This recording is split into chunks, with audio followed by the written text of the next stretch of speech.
Comment rester calme quand tout s'écroule? La force du stoïcisme.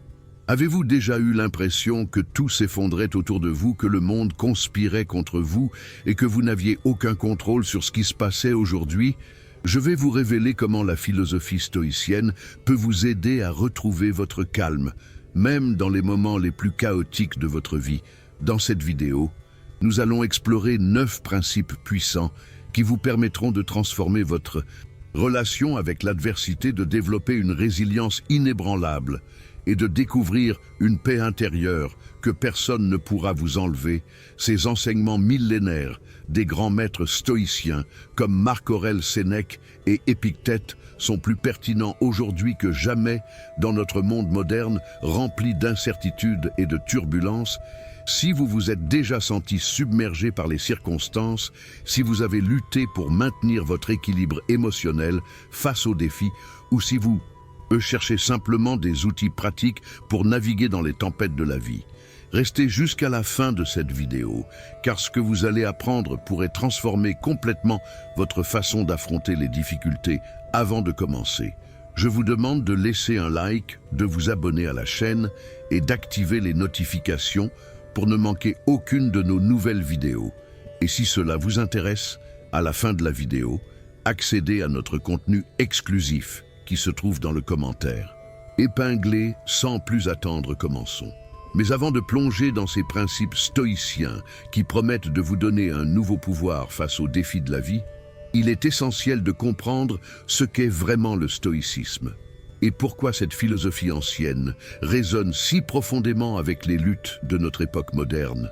Le stoïcisme n'est pas une philosophie de résignation passive ou d'indifférence froide, comme beaucoup le pensent à tort. Il s'agit d'une approche profondément pragmatique de la vie, qui nous enseigne à distinguer ce qui est en notre pouvoir de ce qui ne l'est pas, à cultiver la sagesse, la justice, le courage et la tempérance dans toutes nos actions. Fondamentalement, le stoïcisme nous apprend que nous ne pouvons pas contrôler les événements extérieurs, les actions des autres, ou même ce qui nous arrive, mais nous avons un contrôle total sur nos pensées, nos réactions et nos choix. C'est cette distinction fondamentale qui libère une puissance extraordinaire, car au lieu de gaspiller notre énergie à lutter contre ce que nous ne pouvons pas changer, nous pouvons la concentrer sur ce que nous pouvons réellement influencer, notre propre esprit et nos propres actions. Imaginez vivre dans un monde où les tempêtes extérieures n'ont plus le pouvoir de troubler votre paix intérieure, où vous pouvez affronter n'importe quelle adversité avec calme et clarté. Ce n'est pas un rêve impossible. C'est exactement ce que le stoïcisme promet et délivre à ceux qui pratiquent ces principes. Avec sincérité, les stoïciens croyaient que la vertu, le fait de vivre selon nos valeurs les plus élevées, est le seul véritable bien, et que tout le reste, richesse, santé, réputation, n'est ni bon ni mauvais en soi, mais neutre. Ce qui compte, c'est comment nous utilisons ces choses et comment nous réagissons quand elles nous sont données ou enlevées. Cette perspective révolutionnaire nous libère de l'attachement excessif aux circonstances extérieures et nous permet de trouver une stabilité intérieure, indépendante des aléas de la fortune. Alors au cours de cette vidéo, nous allons explorer 9 principes stoïciens spécifiques, chacun offrant une sagesse pratique pour rester calme quand tout semble s'écrouler. Ces principes ne sont pas de simples concepts abstraits. Ce sont des outils concrets que vous pouvez appliquer immédiatement dans votre vie quotidienne pour développer une force intérieure qui ne peut être ébranlée par aucune circonstance externe. Il est crucial cependant de comprendre que la maîtrise de ces principes demande de la pratique comme toute compétence. La philosophie stoïcienne doit être vécue, pas seulement comprise intellectuellement. Vous devrez vous engager à appliquer ces enseignements jour après jour, surtout dans les moments difficiles. C'est dans l'adversité que le stoïcisme révèle sa véritable puissance. Allons-y donc avec un esprit ouvert et un cœur prêt à apprendre, non seulement à survivre aux tempêtes de la vie, mais à en sortir plus fort, plus sage et plus serein. Que jamais auparavant, commençons maintenant. Principe numéro 1, acceptez ce que vous ne pouvez pas contrôler. la dichotomie du contrôle. Commençons par le fondement même de la philosophie stoïcienne, un principe si puissant que sa compréhension seule peut transformer radicalement votre expérience de la vie, la dichotomie du contrôle. Épictète, l'un des plus grands philosophes stoïciens, a ouvert son célèbre manuel par ces mots. Il y a des choses qui dépendent de nous et des choses qui ne dépendent pas d'eux. Nous, cette distinction apparemment simple contient une sagesse profonde qui peut vous libérer d'une souffrance inutile. Pensez à toutes les fois où vous vous êtes inquiété pour des choses complètement hors de votre contrôle. La météo lors d'un événement important, l'opinion que les autres ont de vous, les résultats d'une situation malgré vos meilleurs efforts, le comportement de vos proches, les décisions de votre patron. Combien d'énergie mentale et émotionnelle avez-vous gaspillé à vous tourmenter? Pour ces choses que vous ne pouvez absolument pas contrôler, c'est épuisant, n'est-ce pas? Les stoïciens ont compris, il y a plus de 2000 ans, ce que la psychologie moderne confirme. Maintenant, la plupart de notre stress et de notre anxiété provient non pas des événements eux-mêmes, mais de notre résistance mentale à ces événements, de notre désir que les choses soient différentes de ce qu'elles sont quand nous arrêtons de lutter contre la réalité et que nous acceptons ce qui est en dehors de notre contrôle. Nous trouvons une paix remarquable.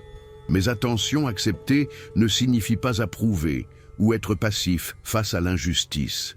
Cela signifie simplement reconnaître la réalité telle qu'elle est comme point de départ, au lieu de la nier ou de gaspiller de l'énergie à souhaiter qu'elle soit différente.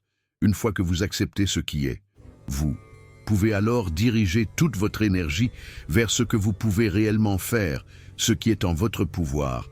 Alors qu'est-ce qui est vraiment en votre contrôle, selon les stoïciens? Seulement vos jugements, vos désirs, vos aversions et vos actions volontaires, en d'autres termes, vos pensées et vos réactions, votre monde intérieur, tout le reste, votre corps, votre réputation, votre richesse, vos relations, même votre santé dans une large mesure, est en dehors de votre contrôle direct. Vous pouvez certainement les influencer, mais vous ne pouvez pas les contrôler complètement. Imaginez que vous soyez coincé dans un embouteillage et que vous risquiez d'arriver en retard à un rendez-vous important. Vous ne pouvez pas contrôler la circulation. C'est un fait, vous énerver, klaxonner, maudire les autres conducteurs ne fera pas bouger les voitures plus vite.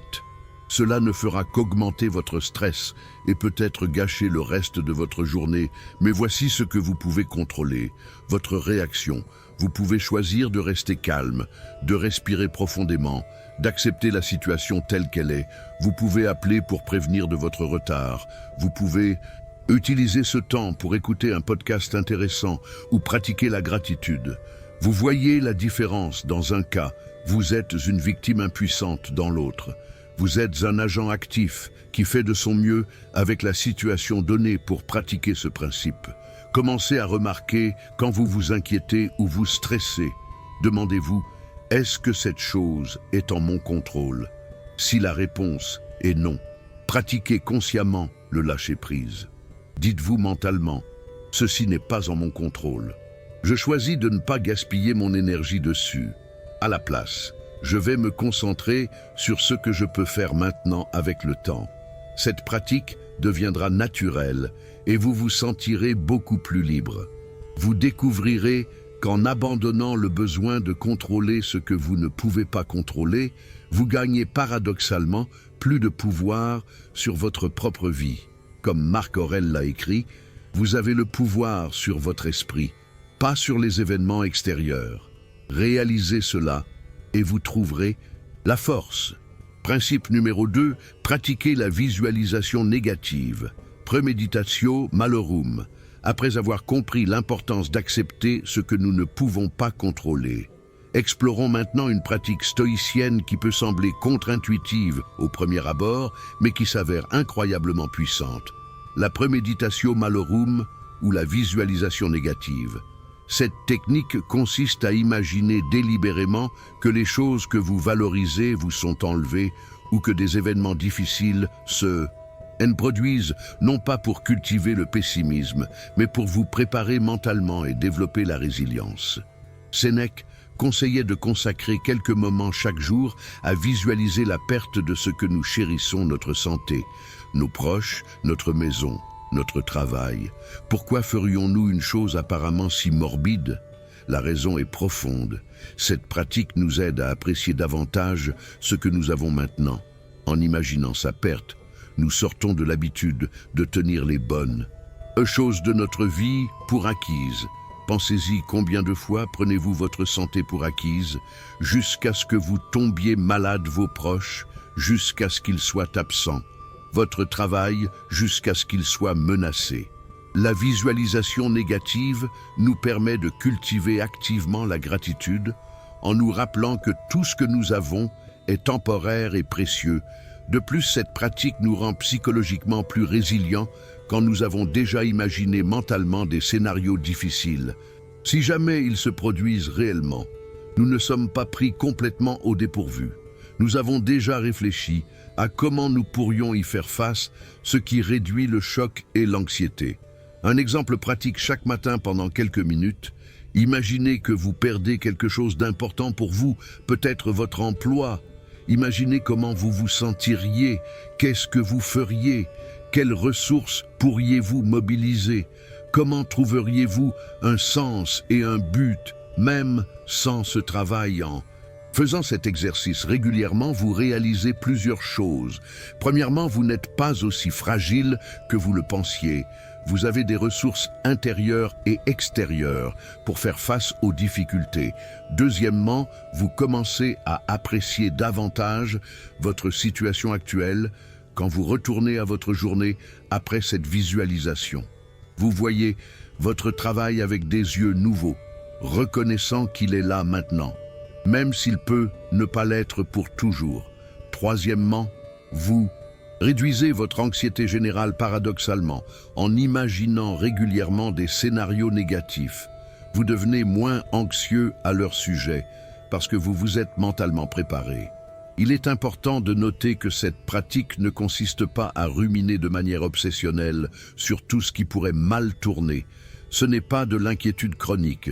C'est un exercice délibéré et limité dans le temps, peut-être 5 à 10 minutes par jour, où vous imaginez calmement des pertes ou des difficultés spécifiques, puis vous réfléchissez à comment vous pourriez répondre, et enfin vous revenez au moment présent avec une appréciation renouvelée.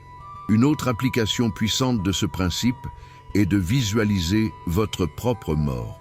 Les stoïciens pratiquaient régulièrement la memento mori.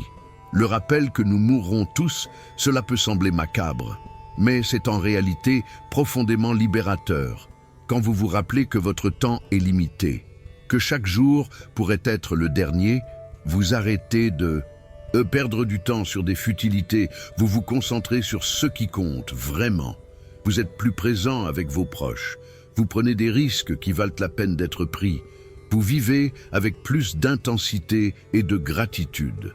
Marc Aurèle se rappelait constamment sa mortalité, écrivant « Vous pourriez partir de la vie, maintenant laissez cela déterminer ce que vous faites, dites et pensez ». Ce rappel n'était pas déprimant pour lui, c'était motivant. Cela lui donnait de la clarté sur ses priorités et l'aidait à vivre selon ses valeurs. Essayez cette pratique ce soir avant de vous coucher. Passez quelques minutes à imaginer que c'est votre dernière nuit, que demain ne viendra pas. Comment vous sentez-vous ? Qu'est-ce qui vous semble important maintenant? Qu'est-ce qui vous semble futile?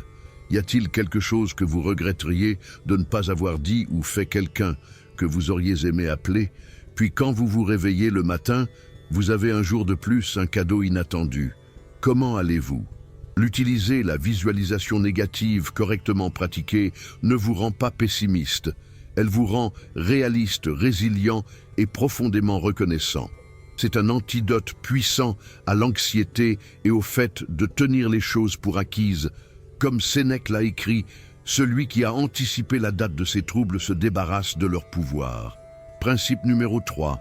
Concentrez-vous sur le moment présent, maintenant que nous avons exploré comment accepter ce que nous ne pouvons pas contrôler et comment nous Préparés mentalement aux difficultés, tournons notre attention vers peut-être l'enseignement le plus libérateur du stoïcisme, l'importance de vivre pleinement dans le moment présent.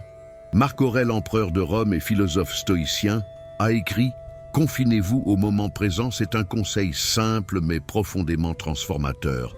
Pensez-y, la plupart de notre souffrance ne vient pas de ce qui se passe réellement maintenant, mais de nos pensées sur le passé que nous ne pouvons pas changer, ou sur le futur qui n'existe pas encore. Nous ressassons des erreurs passées, nous nous inquiétons d'événements futurs hypothétiques pendant ce temps. Le seul moment où nous vivons réellement le présent passe inaperçu et non apprécié. Les stoïciens ont compris que nous ne vivons vraiment que dans le moment présent. Le passé n'existe plus, sauf comme souvenir dans notre esprit. Le futur n'existe pas encore, sauf comme projection dans notre imagination. Le seul moment réel, le seul moment où nous pouvons réellement agir, penser et vivre, c'est maintenant. Alors pourquoi ne pas donner à ce moment toute notre attention quand vous vous concentrez vraiment sur le moment présent? Vous découvrez quelque chose de remarquable la plupart du temps. En ce moment précis, tout va bien. Oui, vous pourriez avoir des problèmes dans votre vie, mais juste maintenant, dans cette seconde, êtes-vous en sécurité? Pouvez-vous respirer? Y a-t-il quelque chose à apprécier autour de vous? La chaleur du soleil, le confort d'une chaise, le goût d'une boisson. La plupart de nos souffrances sont créées par notre esprit qui s'attarde dans le passé ou s'inquiète du futur, pas par nos circonstances actuelles. Alors comment cultiver cette présence, cette attention au moment présent? Les stoïciens pratiquaient ce que nous appellerions aujourd'hui la pleine conscience, prêter attention délibérément et sans jugement à ce qui se passe ici et maintenant. Quand vous mangez, mangez vraiment. Remarquez les saveurs, les textures, les sensations. Quand vous marchez, marchez vraiment, sentez vos pieds toucher le sol. Observez ce qui vous entoure quand vous êtes avec quelqu'un. Soyez vraiment là. Écoutez pleinement, au lieu de penser à ce que vous allez dire ensuite ou de vérifier mentalement votre liste de tâches.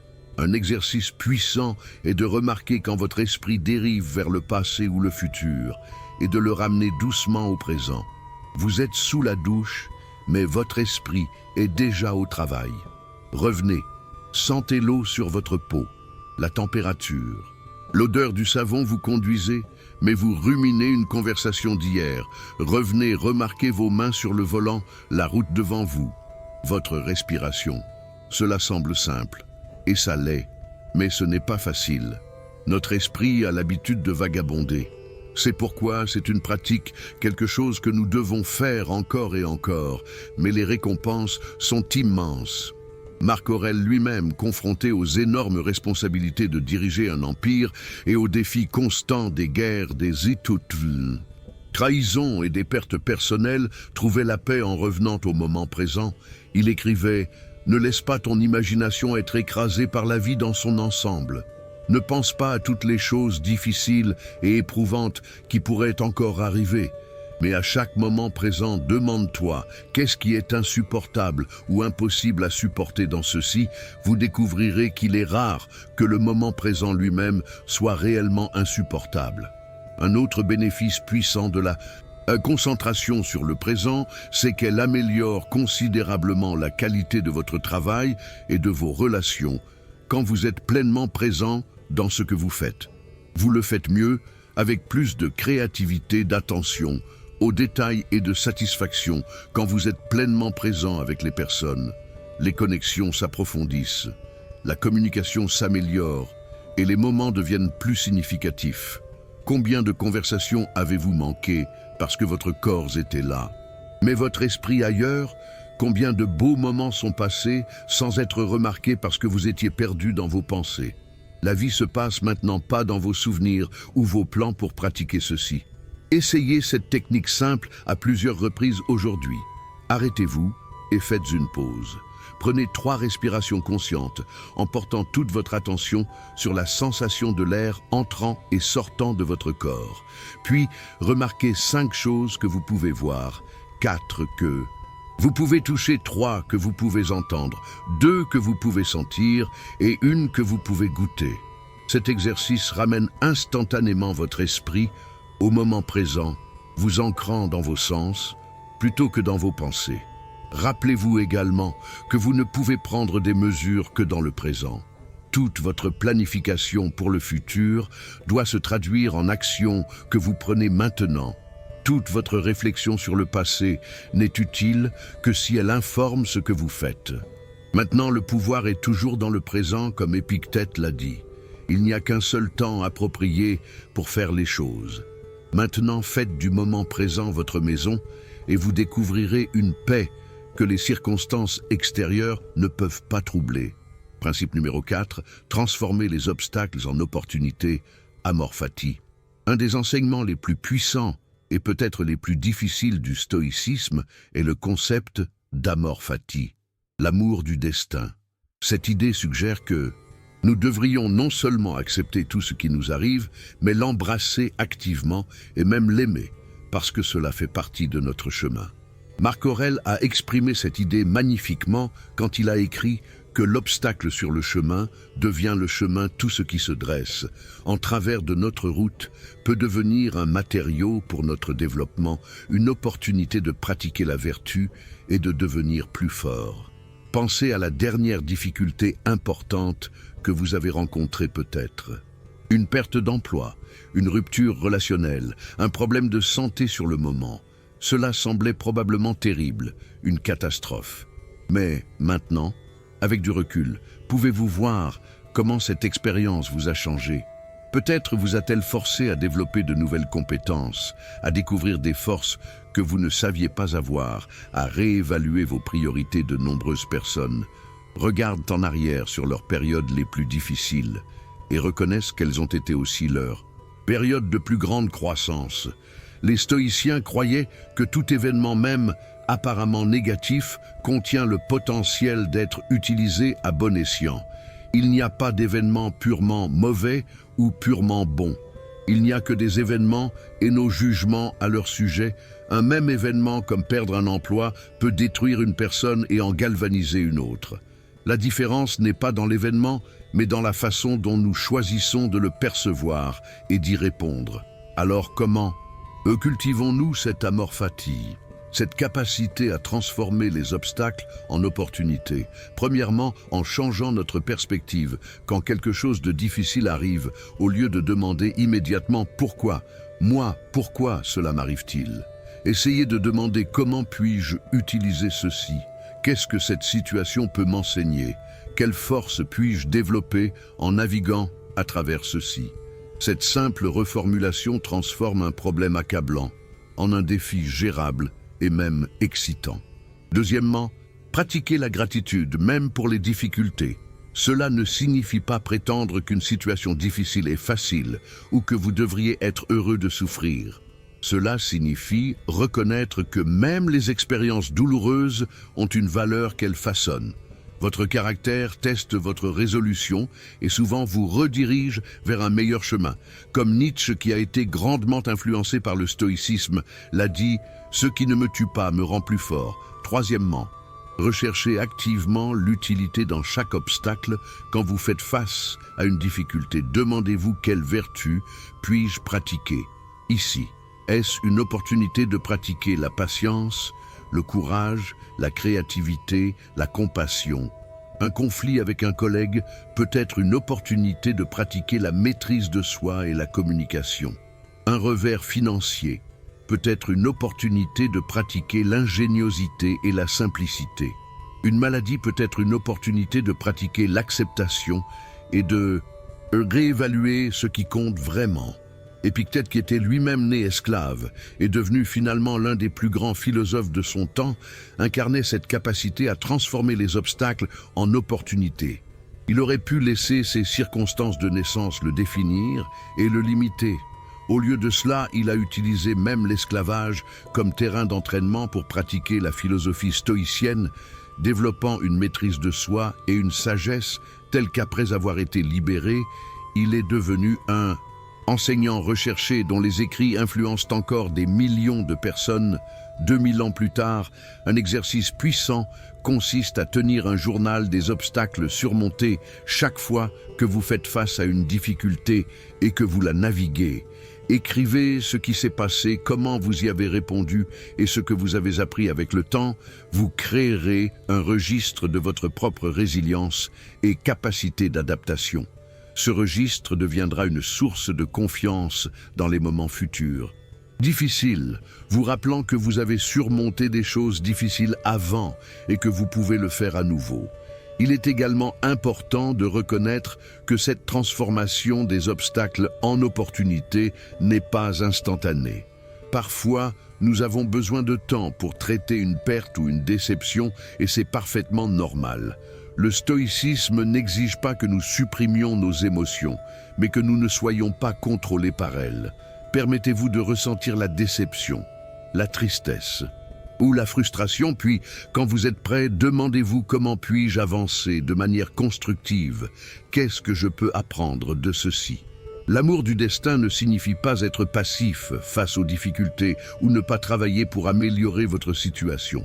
Cela signifie accepter pleinement ce qui est arrivé comme point de départ, puis agir avec sagesse pour créer le meilleur résultat possible à partir de cette réalité. Comme Marc Aurèle l'a écrit, notre action peut être entravée, mais il ne peut y avoir d'entrave à nos intentions ou à notre disposition. Nous pouvons nous adapter et agir.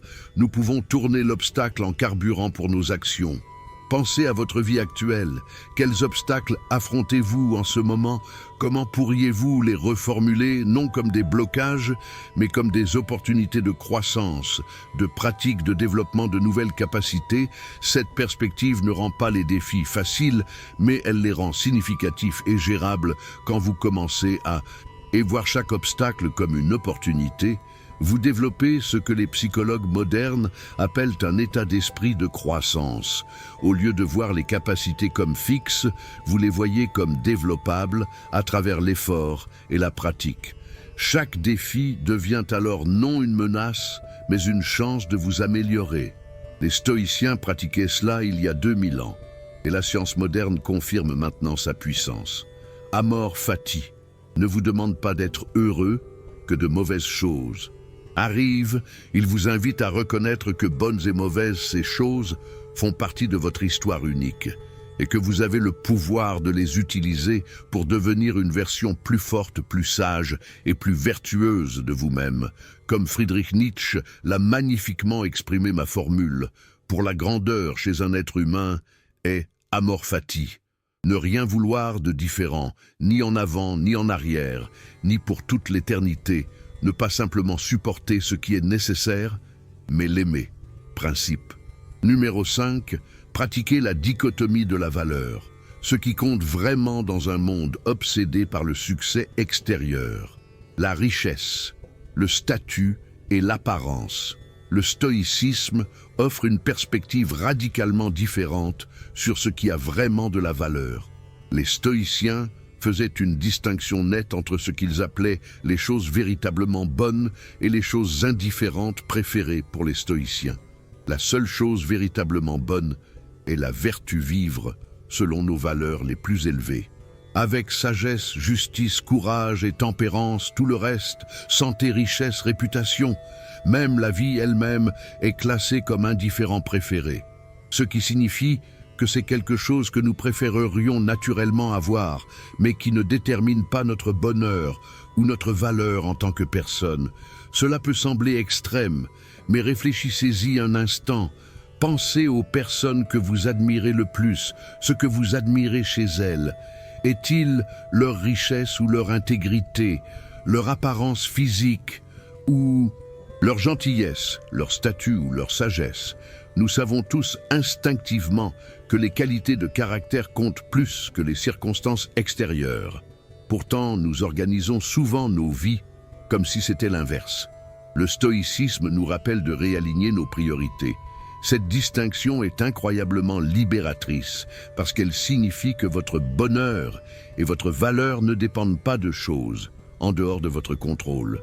Vous pouvez perdre votre richesse, votre santé, votre Réputation, mais tant que vous maintenez votre vertu, tant que vous continuez à agir avec intégrité, courage et sagesse, vous conservez ce qui compte vraiment. Marc Aurèle, l'homme le plus puissant de son temps, se rappelait constamment cette vérité. Il écrivait très peu est nécessaire pour faire une vie heureuse. Tout est en vous, dans votre façon de penser. Pensez à quelqu'un qui a atteint un grand succès extérieur, richesse, célébrité, pouvoir, mais qui manque de caractère, qui ment, triche, exploite les autres. Enviez-vous vraiment cette personne? Maintenant, pensez à quelqu'un qui a peut-être peu en termes matériels, mais qui vit avec intégrité, qui traite les autres avec gentillesse, qui fait face aux difficultés, avec courage, qui ne trouveriez-vous pas plus admirable, plus digne de respect? Cette distinction nous aide également à faire face à la perte et au changement. Quand nous attachons notre identité et notre bonheur à des choses extérieures, nous devenons vulnérables, parce que ces choses peuvent nous être enlevés à tout moment. Mais quand nous fondons notre valeur sur notre caractère, sur nos choix et nos efforts, pour vivre vertueusement, personne ne peut nous enlever cela. Épictète, qui a connu l'esclavage et donc la perte totale de liberté extérieure, a néanmoins maintenu sa liberté intérieure en se concentrant sur ce qui était en son contrôle, ses pensées, ses jugements, ses réactions. Il a enseigné que le bonheur et la liberté commencent avec une compréhension claire d'un principe. Certaines choses sont en notre contrôle et d'autres non. C'est seulement après avoir fait face à cette règle fondamentale et appris à distinguer entre ce que nous pouvons et ne pouvons pas contrôler que la tranquillité intérieure et l'efficacité extérieure deviennent possibles. Alors comment appliquer ce principe dans votre vie? Premièrement, identifiez ce que vous valorisez vraiment quand vous prenez des décisions. Demandez-vous, est-ce que je fais ce choix parce qu'il m'aidera à vivre selon mes valeurs ou parce que je cherche l'approbation, le statut ou quelque chose d'autre d'extérieur? Il n'y a rien de mal à vouloir un bon emploi, une belle maison ou une bonne santé. Ce sont des préférables, mais ne les confondez pas avec ce qui rend votre vie vraiment bonne. Deuxièmement, quand vous faites face à un échec ou une perte, demandez-vous, ai-je perdu quelque chose de véritablement bon ou seulement quelque chose d'indifférent préféré? Si vous perdez de l'argent, c'est décevant. Mais avez-vous perdu votre intégrité, votre capacité à être courageux si vous perdez un emploi? C'est difficile, mais avez-vous perdu votre sagesse, votre valeur en tant que personne? Cette perspective ne supprime pas la douleur, mais elle l'empêche de vous détruire. Troisièmement, investissez consciemment dans le développement de votre caractère de la même manière que vous pourriez investir du temps dans votre carrière ou vos finances. Investissez dans devenir plus patient, plus courageux, plus sage, plus juste. Lisez des philosophies et des textes qui vous inspirent. Pratiquez la réflexion sur vos actions. Cherchez des occasions de sortir de votre zone de confort et de développer de nouvelles vertus. Sénèque conseillait de réserver du temps chaque jour pour examiner vos actions. Le soir, avant de dormir, passez en revue votre journée. Qu'ai-je bien fait? Où ai-je agi selon mes valeurs? Où ai-je échoué? Que puis-je apprendre et faire mieux demain? Cette pratique quotidienne de l'examen de conscience garantit que vous investissez continuellement dans ce qui compte vraiment. Une autre application puissante de ce principe est dans la façon dont nous voyons les autres quand nous comprenons que la vertu est la seule vraie valeur. Nous cessons de juger les gens sur leur apparence, leur richesse ou leur statut. Nous les voyons sur la base de leur caractère, de comment ils traitent les autres, de leur intégrité. Cela nous libère de la superficialité et nous permet de former des connexions plus authentiques et significatives dans notre monde moderne. Nous sommes constamment bombardés de messages selon lesquels notre valeur dépend de notre apparence, de notre compte en banque, de nos réussites, de nos likes sur les réseaux sociaux. Le stoïcisme offre un antidote puissant à cette mentalité toxique. Il nous rappelle que notre véritable valeur réside dans notre caractère et que c'est quelque chose que nous construisons jour après jour à travers nos choix et nos actions. Marc Aurèle se posait souvent la question: à la fin de la journée, ai-je agi avec justice, avec générosité, avec maîtrise de soi? Si la réponse était oui, alors c'était une bonne journée, peu importe les résultats extérieurs. Cette focalisation sur la vertu plutôt que sur le résultat est profondément libératrice. Elle signifie que vous pouvez avoir une excellente vie riche en signification et en satisfaction, même si les circonstances extérieures ne sont pas idéales. Votre bonheur ne dépend pas de la chance ou du destin, mais de vos propres choix. Et fort ce soir, avant de vous coucher, réfléchissez à cette question. Qu'est-ce que j'ai fait aujourd'hui qui reflète la personne que je veux être? Pas ce que j'ai accompli en termes de tâches ou de résultats, mais comment ai-je agi? Célébrez les moments où vous avez agi avec vertu et soyez honnête sur les moments où vous ne l'avez pas fait, puis engagez-vous à faire mieux demain.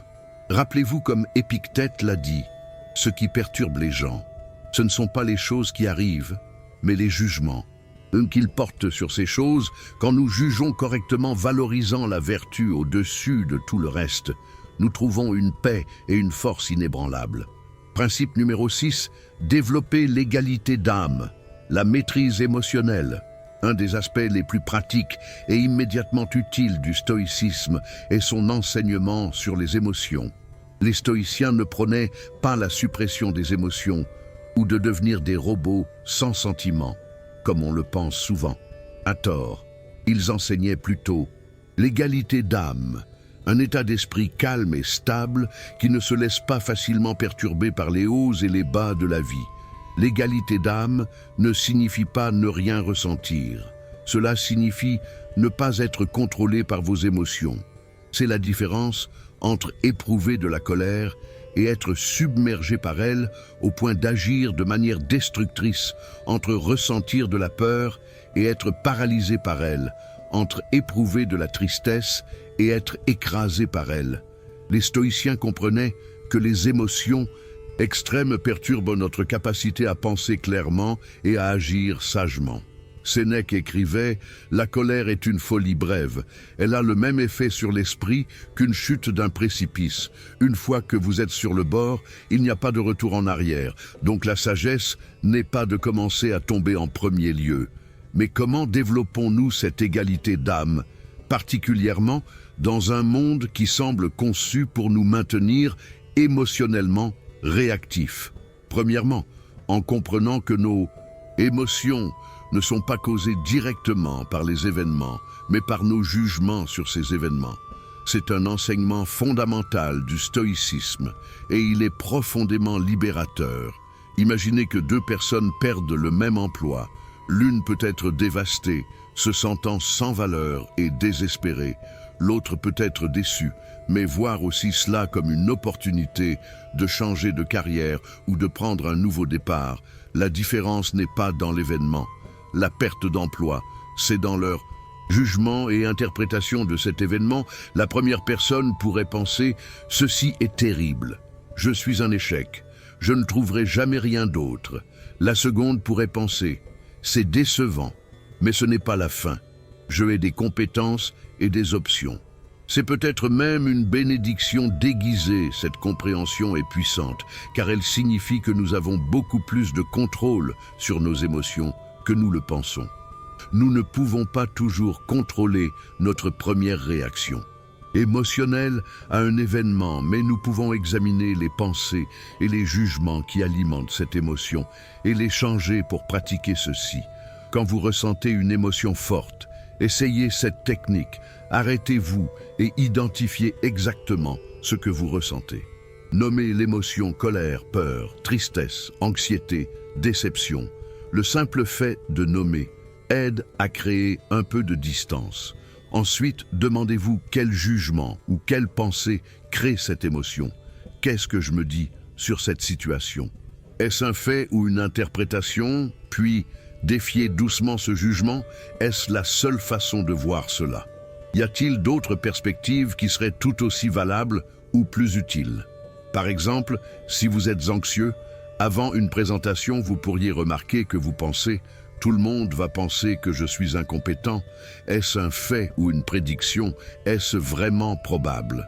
N'est-il pas plus probable que certaines personnes apprécieront la présentation, d'autres ne feront pas attention?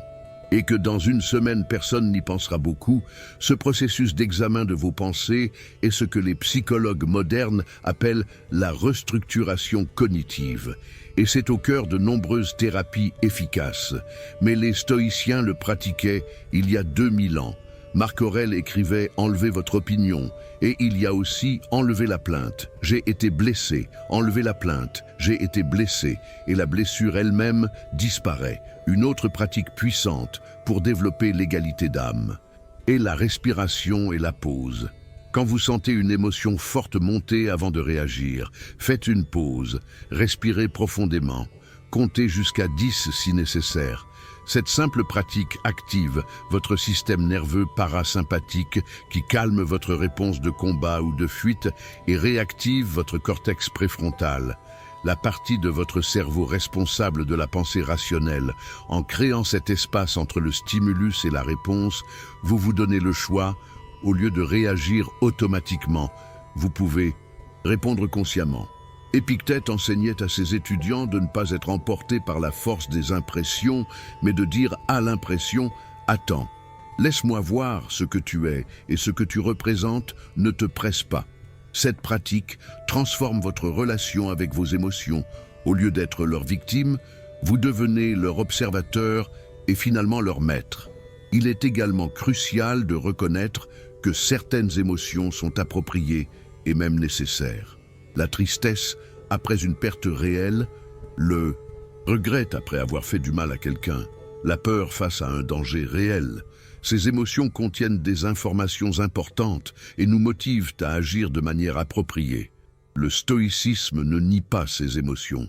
Il nous apprend simplement à ne pas être submergés par elles, à les ressentir pleinement, mais à ne pas les laisser dicter nos actions d'une manière que nous regretterions plus tard.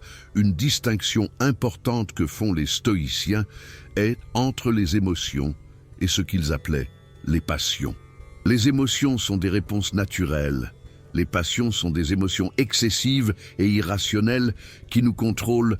Ressentir de la tristesse à la mort d'un être cher est naturel. Être si submergé que vous ne pouvez pas fonctionner pendant des mois ou des années est une passion qui nécessite un examen et un travail. Ressentir de la colère face à l'injustice est naturel. Exploser de rage et blesser les autres est une passion à maîtriser pour développer l'égalité d'âme. Pratiquez également la gratitude régulièrement chaque jour. Notez 3 choses pour lesquelles vous êtes reconnaissant des grandes choses, comme votre santé et vos relations, aux petites choses, comme une bonne tasse de café ou le soleil. Cette pratique entraîne votre esprit à remarquer le positif, ce qui contrebalance notre tendance naturelle à nous concentrer sur les menaces et les problèmes. Enfin, soyez patient avec vous-même. Le développement de l'égalité d'âme est un voyage qui dure toute une vie, pas une destination. Vous aurez des jours où vous restez calme face aux difficultés et d'autres où vous réagissez de manière excessive à des choses mineures. C'est normal. L'important est de continuer à pratiquer, de continuer à observer vos réactions, de continuer à choisir consciemment comment vous voulez répondre. Comme Marc Aurèle se le rappelait constamment, l'âme devient teintée de la couleur de ses pensées.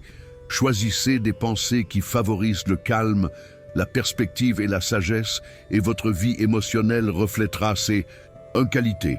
L'égalité d'âme n'est pas un manque d'émotion, c'est la liberté de ne pas être tyrannisé par vos émotions. C'est l'espace pour ressentir pleinement, mais choisir consciemment comment agir. C'est le calme qui vous permet de voir clairement, même au milieu de la tempête. Principe numéro 7. Cultiver des relations avec sagesse, alors que le stoïcisme met l'accent sur le développement personnel et la maîtrise de soi. Il ne prône certainement pas l'isolement. Les êtres humains sont des créatures sociales et nos relations sont une partie essentielle d'une vie bien vécue. Cependant, le stoïcisme offre une sagesse unique sur la façon de naviguer dans les relations d'une manière qui favorise à la fois votre bien-être et celui des autres. Marc Aurèle, bien que vivant dans un palais entouré de milliers de personnes, comprenait profondément les complexités des relations humaines. Il écrivait « Nous sommes nés pour travailler ensemble, comme les pieds, les mains, les paupières, comme les rangées de dents. Supérieurs et inférieurs travailler les uns contre les autres est contraire à la nature. Cela illustre la vision stoïcienne que nous avons une responsabilité envers les autres, que nous faisons partie d'une communauté humaine plus large en même temps. Les stoïciens nous rappellent que nous ne pouvons pas contrôler les autres, leurs actions, leurs réactions, leurs opinions de nous. Cette tension, comment être profondément engagé avec les autres, tout en maintenant notre paix intérieure, est au cœur de la sagesse relationnelle stoïcienne. Premièrement, pratiquer ce qu'Épictète appelait la réserve bienveillante envers les défauts des autres quand quelqu'un se comporte mal. Comprenez que cela vient de son propre manque de compréhension de ce qui est vraiment bon pour lui. Si quelqu'un est grossier avec vous, ce n'est pas une attaque contre votre valeur. C'est une manifestation de sa propre confusion ou souffrance. Cette perspective ne signifie pas accepter un mauvais traitement ou ne pas avoir de limites. Cela signifie ne pas prendre les choses personnellement et répondre avec compassion plutôt qu'avec colère. Marc Aurèle pratiquait ceci en se rappelant chaque matin que je rencontrerai aujourd'hui des gens qui s'ingèrent, qui sont ingrats, arrogants, malhonnêtes, jaloux et hargneux. Ils sont ainsi parce qu'ils ne peuvent pas distinguer le bien du mal. En anticipant cela, ils ne se laissaient pas déstabiliser quand cela arrivait réellement et pouvaient répondre avec calme et compassion. Deuxièmement, acceptez que vous ne pouvez pas contrôler comment les autres vous perçoivent, tant que vous agissez avec intégrité selon vos valeurs. L'opinion des autres n'est pas votre responsabilité. Épictète enseignait, si quelqu'un parle mal de toi, ne te défends pas contre les accusations, mais réponds avec ceci. Il ne connaissait évidemment pas mes autres défauts, sinon, il n'aurait pas mentionné seulement ceci.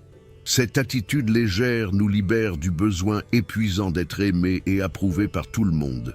Ce qui est de toute façon impossible.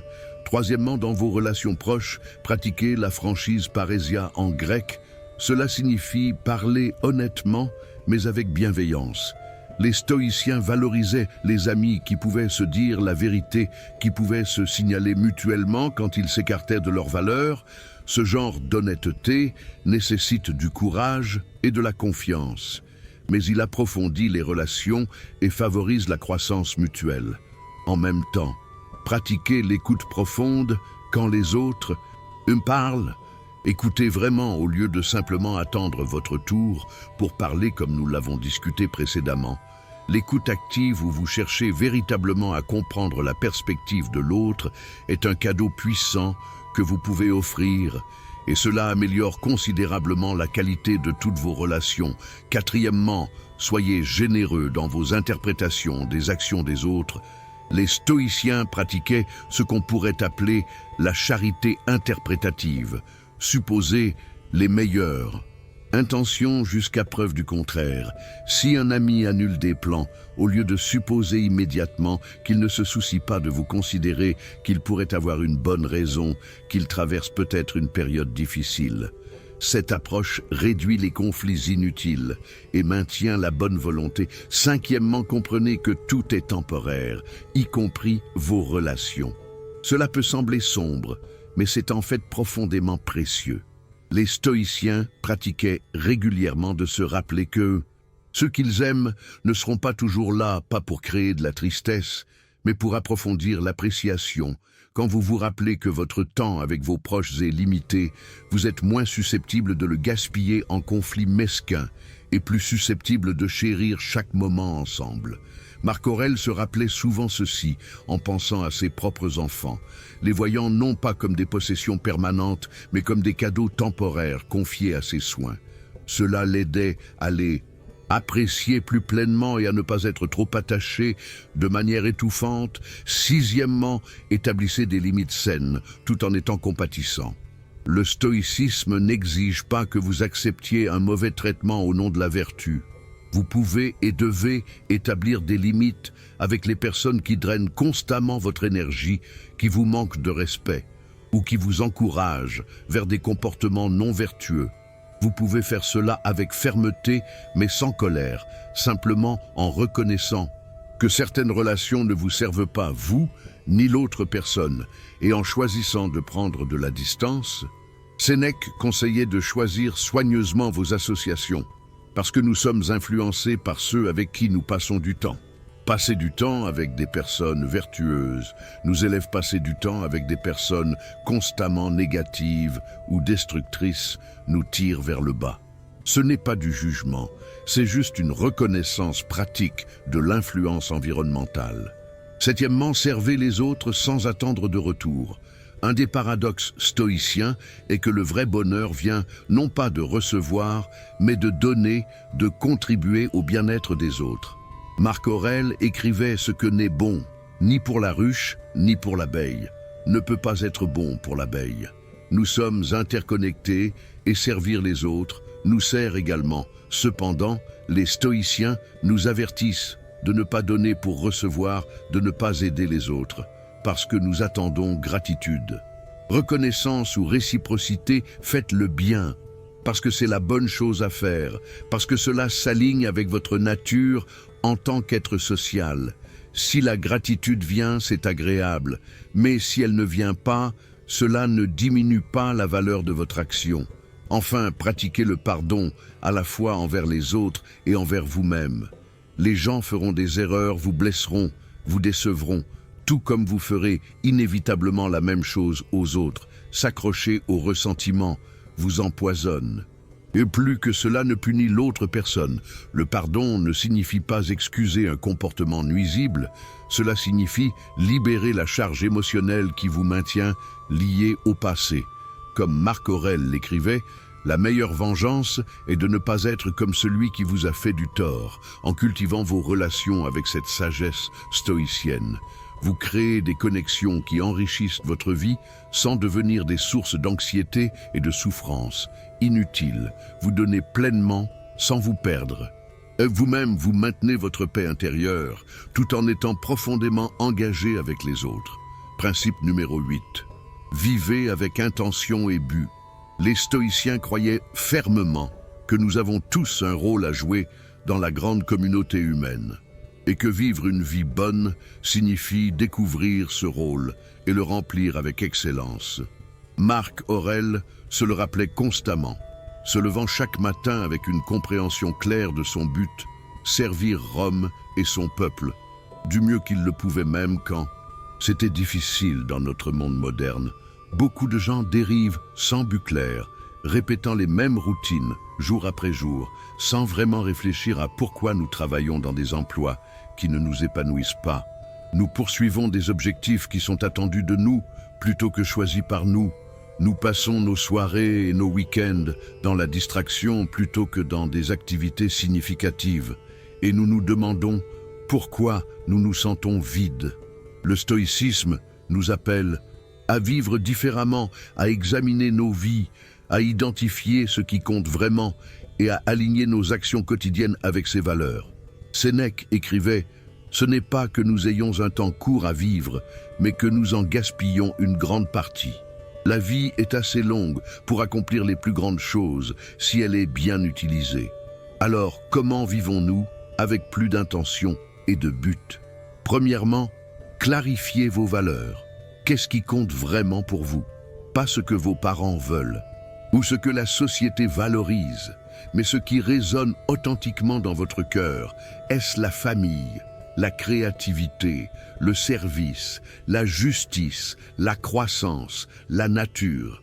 Prenez le temps d'écrire vos 5 valeurs principales. Ces valeurs deviendront votre boussole pour la paix.